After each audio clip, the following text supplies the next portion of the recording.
The need to be chosen often begins somewhere more innocent than superiority.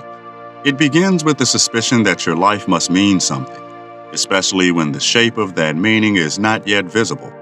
A person survives something difficult, encounters an unlikely relationship, feels pulled toward a particular work, notices patterns that seem unusually precise, or carries an inner orientation that the people around them do not seem to share. It is understandable that the mind eventually asks whether these things are evidence of assignment. And when the language of being chosen is available, assignment can feel like the most satisfying explanation. There is nothing foolish about noticing that your life has specificity. Your existence is not generic simply because you share existence with everyone else. There are conversations that can only occur because you are one of the people in the room. Decisions whose consequences change because you are the one making them. And relationships that would become entirely different relationships if you were removed from them. Even your mistakes enter the world through a configuration that has never existed before and will never be repeated precisely. The distortion does not begin when you recognize this particularity. It begins when particularity is interpreted as evidence of rank. That distinction can be difficult to feel because human beings are accustomed to systems in which being specifically selected usually does imply elevation. Someone is chosen for the team, chosen for the position, chosen to lead, chosen to receive an award, chosen from among applicants, chosen instead of someone else. Selection in ordinary human structures frequently operates through exclusion. One person receives the place because another person does not. So when this language is carried into spiritual identity, its hidden architecture often comes with it. I was chosen can quietly require the existence of those who were not. This is where a seemingly affirming identity can begin reorganizing perception. If you believe that some larger intelligence has selected you for unusual importance, ordinary events no longer have to remain ordinary long enough to teach you what they actually contain. Difficulty can become confirmation that important people are tested. Loneliness can become confirmation that important people are separated from the crowd. Misunderstanding can become confirmation that others cannot recognize your frequency, your assignment, your awareness, or your role. The identity becomes unusually difficult to question because almost anything that happens can be recruited to protect it. Notice how complete that enclosure can become. If people admire you, perhaps they recognize what you carry. If they criticize you, perhaps they are threatened by what you carry. If your plans succeed, perhaps the universe is supporting your mission. If your plans collapse, perhaps you are being redirected toward the real mission. If you feel connected, that can become evidence. If you feel isolated, isolation can become evidence too. Eventually, there may be no experience capable of contradicting the premise. And an identity that cannot encounter contradictory information is no longer merely giving meaning to experience. It is beginning to decide in advance what experience is permitted to mean. This does not make the person narcissistic, dishonest, or spiritually immature in some final sense. It reveals something much more ordinary about consciousness. Identity prefers interpretations that preserve coherence. Once you have organized enough of your history around the idea that you were selected, questioning that idea may feel less like reconsidering a belief and more like losing the explanation for your entire life. Old wounds may suddenly seem meaningless. Strange coincidences become coincidence again. Sacrifices appear unrecognized, and years of feeling different seem to lose their destination. The nervous system can defend the chosen identity because it is defending a structure of meaning, not merely an opinion. That is why simply telling someone you are not special is such a shallow correction. It attacks the conclusion while ignoring the human question underneath it.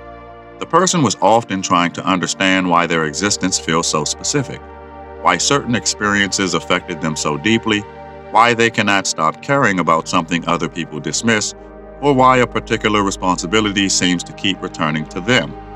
Those questions deserve more than ridicule.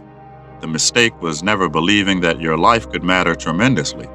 The mistake was assuming tremendous meaning requires tremendous rank. A mother does not need to be cosmically superior to every other mother for her presence to be irreplaceable to a particular child. A teacher may alter the direction of one student's entire life without having been selected as one of the most spiritually important teachers alive. Someone may interrupt the cycle of cruelty inside one family, create something that reaches millions of strangers, sit beside one dying friend, restore a damaged ecosystem, or speak one sentence another person remembers 30 years later. These consequences differ enormously in visibility, scale, and form.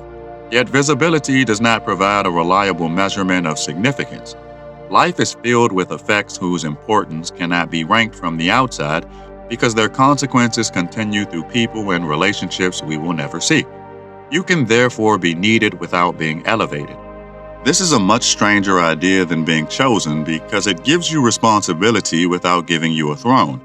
There may genuinely be circumstances in which your capacities, history, temperament, relationships, and position allow you to respond in a way nobody else presently can.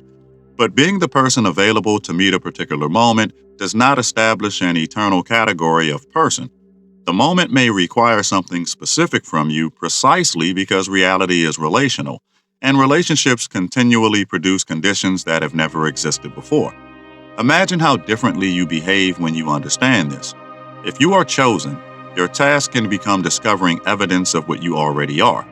If you are participating, your task becomes noticing what the moment actually requires. One orientation keeps returning attention toward identity. What does this event reveal about me, my role, my destiny, my significance? The other turns attention toward relationships. What is happening here? What can I contribute? What am I responsible for? And what becomes possible through the way I respond? That movement is subtle, but it changes spiritual development profoundly. You no longer need suffering to certify your importance, which means suffering can become suffering again. You can grieve without needing the grief to prove that you were selected for an unusually difficult path. You can be misunderstood without converting the person misunderstanding you into an unconscious participant in your spiritual mythology. You can fail and permit the failure to reveal something inconvenient about your choices rather than immediately translating it into divine redirection. Reality regains the ability to disagree with you, and reality must retain that ability if consciousness is actually going to develop. A mature identity cannot require every encounter to preserve its self-description. Sometimes the person opposing you has misunderstood you, and sometimes they have noticed something you have not. Sometimes the door closing is redirection, and sometimes you simply were not prepared. Sometimes loneliness accompanies integrity because you refuse to betray what you knew. And sometimes loneliness is feedback about how difficult you have become to relate to. If every one of these possibilities is translated through, "This happens because I am chosen," discernment becomes nearly impossible. There is another cost hidden inside the chosen identity that receives less attention. It can place your deepest significance permanently outside you. At first, being selected by the universe sounds empowering, but underneath the empowerment sits a dependency, because your importance has been authorized elsewhere. Something greater had to choose you, assign you, recognize you, mark you, send you, activate you, or reveal your purpose before you could trust that your existence was consequential. The identity that appears to make the individual enormous can therefore preserve a surprisingly fragile question beneath it. Would I still matter if nobody appointed me? That question is worth remaining with. Would your compassion become less real if it were not part of a cosmic mission? Would the person you helped become less helped if no counsel, universe, lineage, prophecy, contract, or invisible intelligence had arranged the encounter? Would the work you create lose its value if you discovered that nobody guaranteed its success before you arrived here? Would loving someone become less sacred if the relationship emerged through the unpredictable meeting of two lives rather than through a predetermined agreement. If meaning collapses the moment cosmic authorization is removed, then perhaps what was being protected was not meaning itself, but certainty about meaning. There is a different kind of dignity available when certainty loosens. You can say, I do not know whether this moment was arranged, but I know how I want to meet it. You can recognize a capacity without needing that capacity to prove superiority. Feel an extraordinary connection without turning it into evidence of metaphysical status, and follow an unusual calling without requiring the universe to certify you before you begin. Mystery remains, but mystery no longer has to function as credential. You become free to encounter what you cannot explain without immediately converting the unexplained into proof about who you are. This also changes what destiny can mean. Human beings often recognize significance backward because consequences reveal connections that were invisible while events were occurring. A chance conversation becomes the beginning of a marriage. A failed opportunity places someone in a city where their life changes. A casual invitation introduces two people who later build something neither could have imagined. An ordinary decision becomes enormous because of everything that grows around it afterward. Looking backward, the sequence can feel inevitable, but consequence can create the appearance of inevitability without proving that every meaningful intersection was scripted before anyone participated in it. Perhaps some things are arranged. Perhaps consciousness enters certain conditions with tendencies, intentions, relationships, or possibilities that exceed what a human personality remembers. The correction does not require replacing one certainty with another and insisting that nothing is ever destined. It only asks us to notice how quickly mystery becomes hierarchy when we need mystery to validate identity. You can leave the architecture of reality partially unknown without filling every unknown space with evidence that you occupy a privileged position inside it. And once that space opens, a more demanding question begins to appear. If significance is not guaranteed by being chosen, then what are you choosing? Not once in some dramatic declaration of purpose, but repeatedly in the small conditions through which a life actually takes shape. What are you choosing when nobody recognizes you, when your contribution receives no applause, when the thing you believed you were meant to do becomes difficult, when another person is more gifted than you, when someone else receives the opportunity you expected, when your certainty disappears? Those moments reveal something an identity alone never can, because they show you whether your participation depended upon being told you were important. This is where the teaching begins moving away from the comfort of specialness and toward the deeper structure of responsibility. Because once no cosmic rank is required, responsibility can no longer be postponed until purpose becomes perfectly clear. You do not need to know whether you were sent here to recognize that your presence changes what happens here. You do not need proof of a mission before examining what your patterns create in the people who encounter you. And you do not need the universe to choose you before your own choosing begins carrying consequences through a field much larger than the identity you have been trying to protect.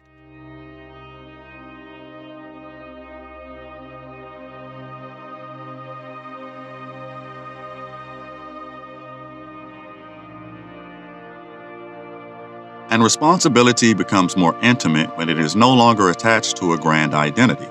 It enters the conversation you keep avoiding, the apology you know you owe, the work you continue when nobody is watching, the boundary you finally maintain, and the pattern you refuse to pass forward simply because it was passed to you. None of these moments need to announce themselves as destiny in order to alter what comes after them. In fact, some of the most consequential participation in a human life occurs precisely where nobody would think to call it spiritual. This is one reason the movement from being chosen to choosing can initially feel like a reduction, even though it is actually an expansion. Being chosen appears to give you something immediately: an identity, an explanation, a position inside a larger story. Choosing asks something from you before it gives you any certainty in return. You may have to act without knowing whether the action will become historically important, cosmically meaningful, or even personally successful. The significance moves from what you have been declared to be toward what your presence repeatedly becomes. That difference matters because identity can be possessed while participation must be renewed. You can call yourself a healer while remaining careless with the people closest to you. Call yourself awakened while refusing information that challenges you. Call yourself a teacher while becoming increasingly unable to learn. Or call yourself chosen while contributing very little beyond maintaining the identity.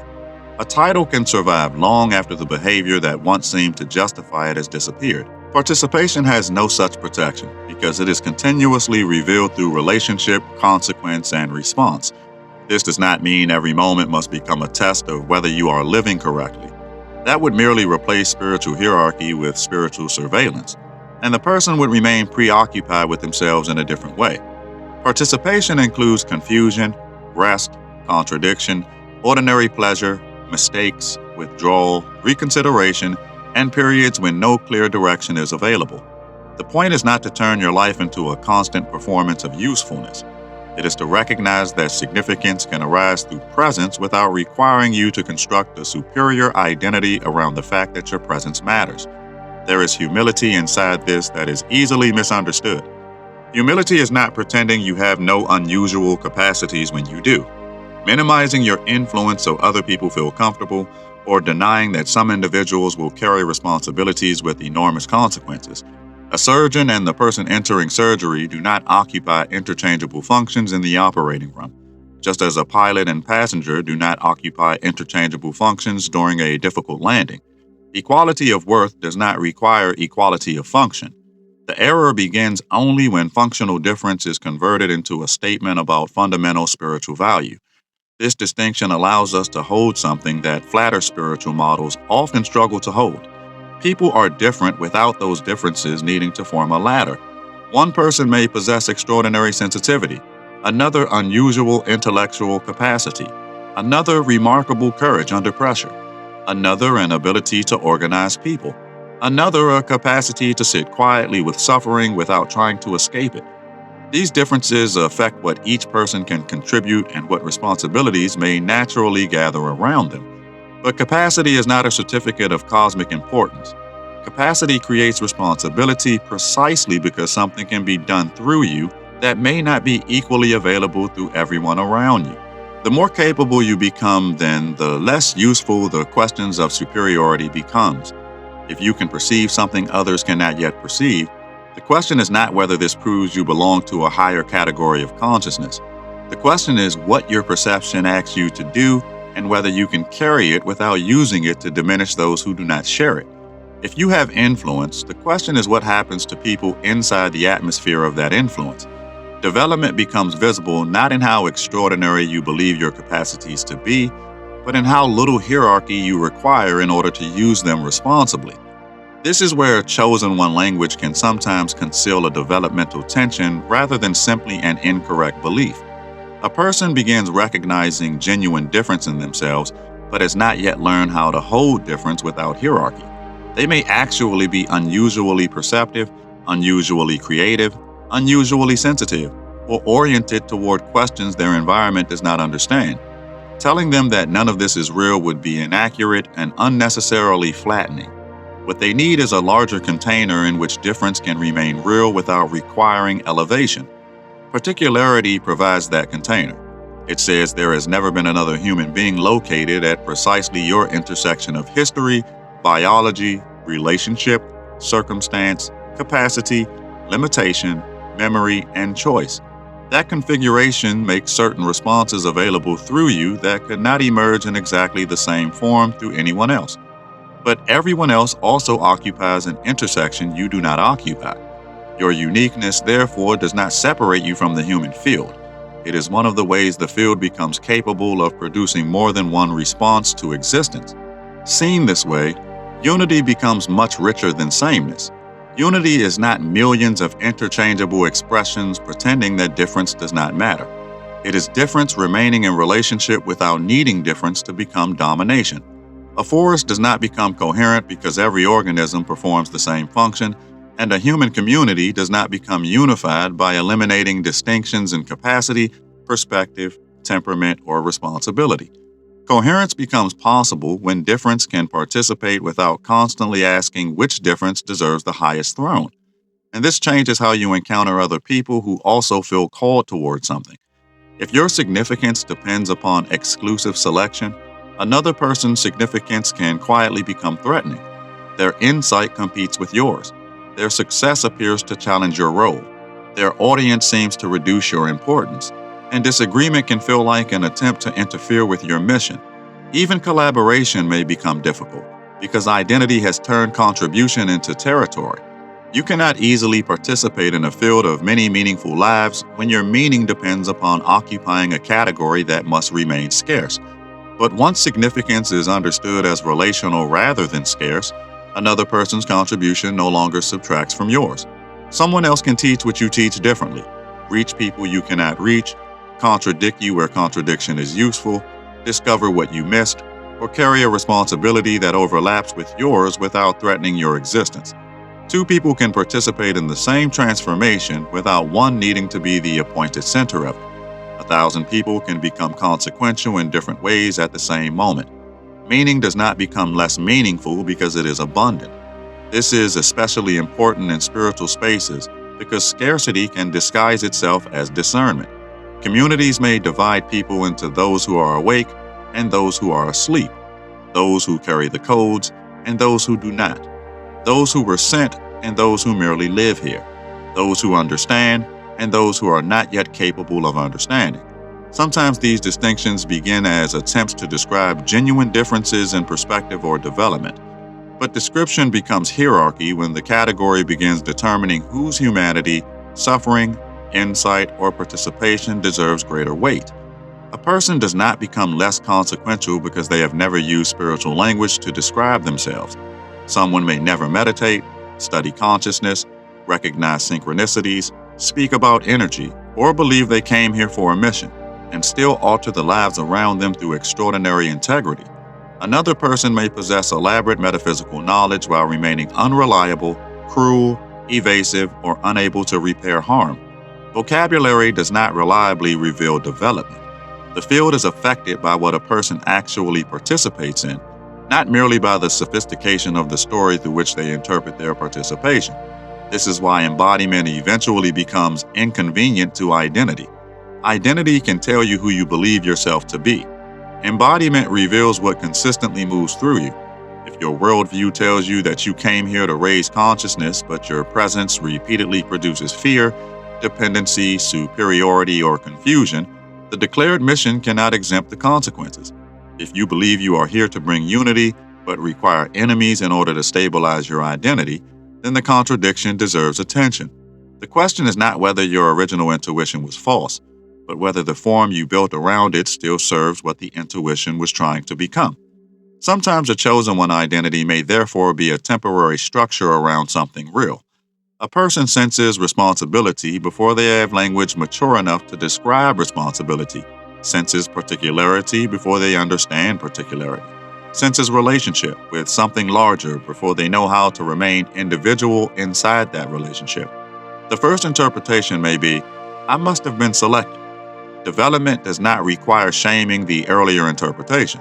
It requires allowing the interpretation to become less necessary as the underlying intuition becomes more precise. Children often understand importance through centrality. If something matters deeply, it can feel as though it must revolve around them. And development gradually reveals that participation does not require being the center of the system one participates in. Adults continue learning versions of the same lesson in relationships, communities, institutions, movements, and spiritual life. You can be profoundly important to something without being the reason it exists. You can carry an essential thread without being the entire fabric. There is freedom in discovering that your contribution does not have to prove your rank. You can become excellent without turning excellence into evidence of metaphysical superiority. You can acknowledge limitations without fearing that limitation disproves your purpose. You can learn from someone who understands something better than you without reorganizing them into a higher spiritual caste. And you can eventually surpass a teacher in some area without needing to diminish what they gave you. Because function can move, relationship can change, and significance does not need to remain arranged vertically. The same freedom enters failure. If your identity depends upon being chosen, failure can become psychologically dangerous because it appears to contradict the story of who you are. The mind may then search for explanations that preserve the identity before it examines what actually happened. But if your significance comes through participation, Failure becomes information about participation. Perhaps your timing was wrong. Perhaps your method was incomplete. Perhaps you misunderstood the situation. Perhaps another person was better positioned. Perhaps the thing genuinely needed to end. You remain consequential, even when you are incorrect, which means you become much safer to correct. And this may be one of the clearest differences between spiritual rank and spiritual maturity. Rank must be defended because rank can be lost. Maturity can be revised because revision is part of how maturity continues. A person who no longer needs to prove they were selected can encounter evidence that they were wrong without experiencing the evidence as an attack on their deepest worth. They can say, I believe this, I acted from it, I now see more, and I will respond differently, without needing the universe to rewrite the past so they remain the hero of it. Something deeper becomes possible there, because the question of choosing begins reaching beyond obvious actions and into the identities from which actions emerge. You are not only choosing what to do. Through repetition, you are choosing what kind of participant you are becoming. Every defended certainty, every repaired relationship, every honest revision, every refusal to exploit another person's fear, every moment in which you could claim superiority and choose relationship instead begins shaping the consciousness that will meet the next moment. And once we see that, the question is no longer merely whether anyone was ever chosen, but what kind of world is quietly produced when millions of people stop waiting for selection and begin understanding the consequence of their participation.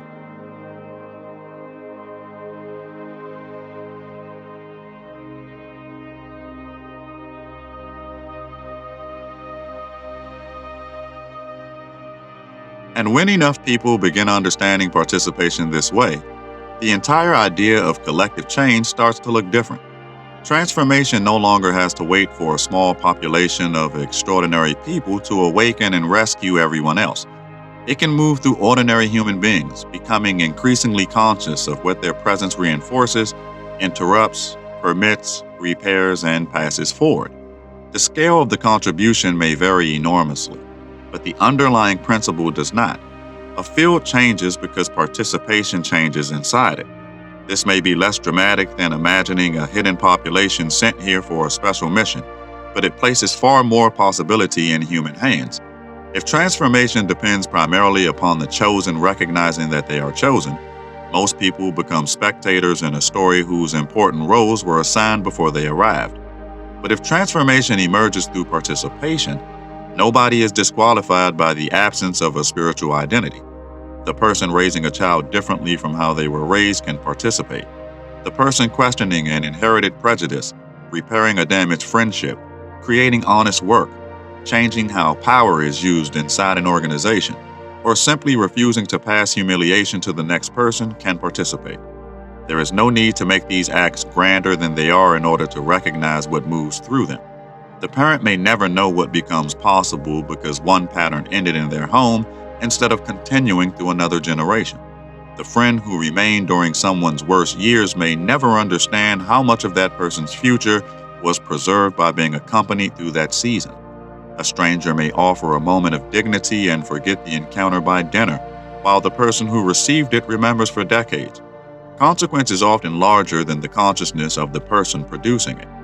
This is another reason spiritual rank is such a poor measurement of significance. Human beings tend to measure importance by what can be seen from the center of attention, while much of reality develops through effects that become visible somewhere else. A person with no audience may influence the person who eventually influences millions, while the original relationship remains unknown to everyone watching the later consequence. Someone whose name disappears from history may have changed the emotional conditions in which another human being learned courage.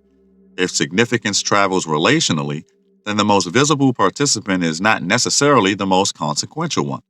The desire to know your cosmic position begins losing some of its urgency when you understand this. You may never receive a complete accounting of what your life meant, because some of its meaning will continue inside people you no longer know, places you have left, choices you influenced indirectly, and patterns whose later consequences occur beyond your sight.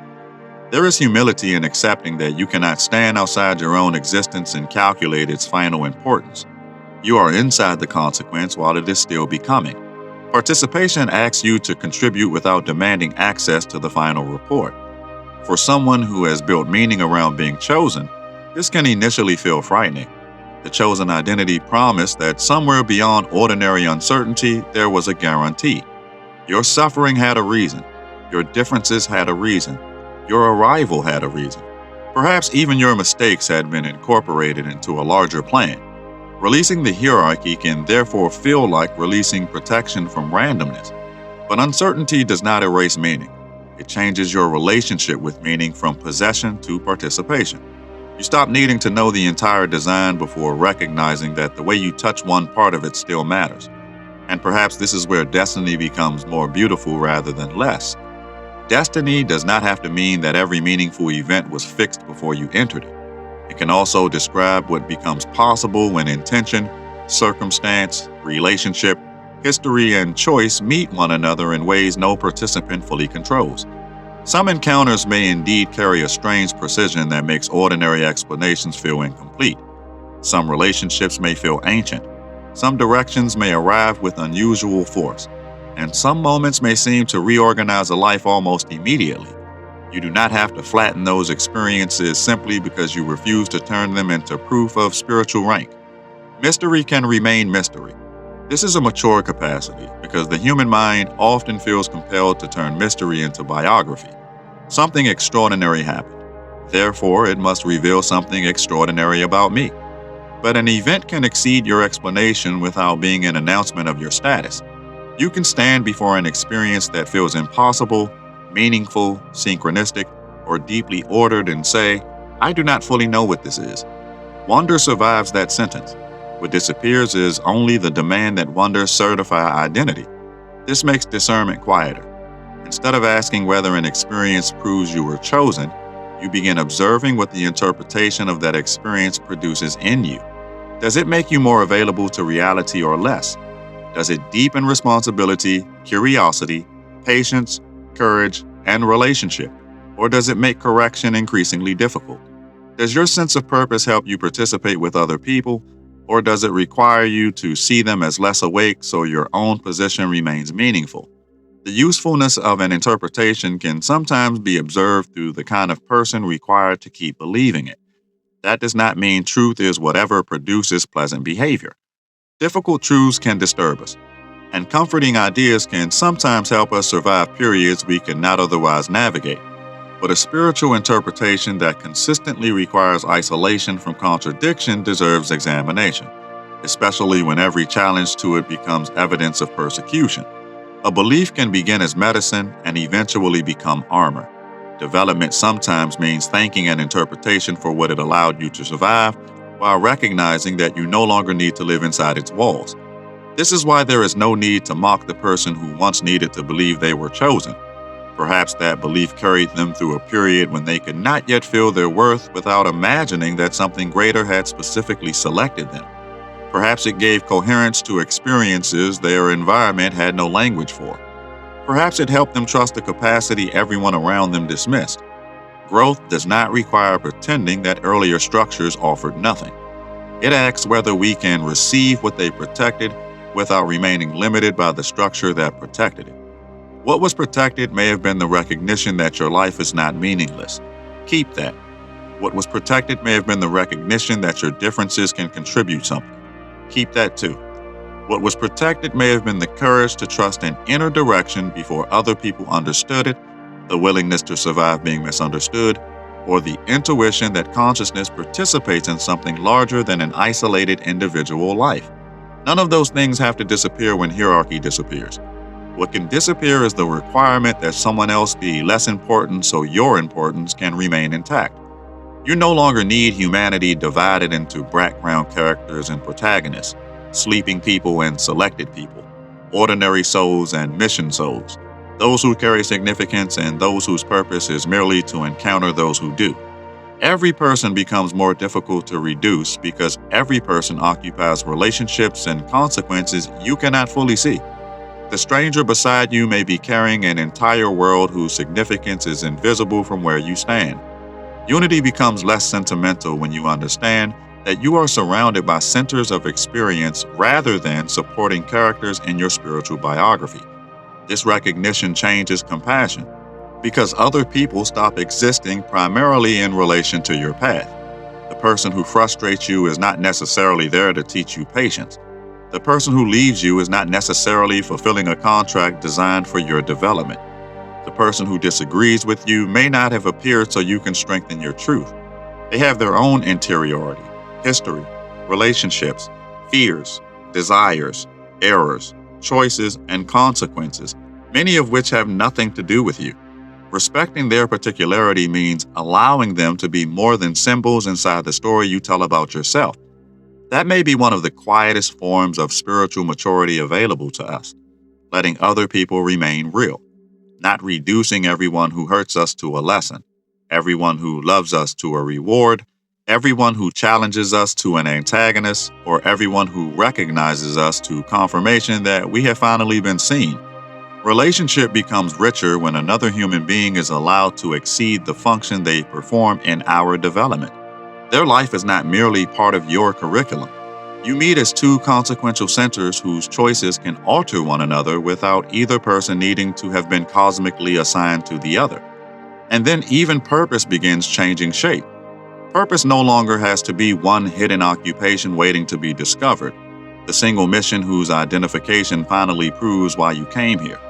Purpose can move through seasons because relationship changes, capacity changes, understanding changes, and the needs around you change.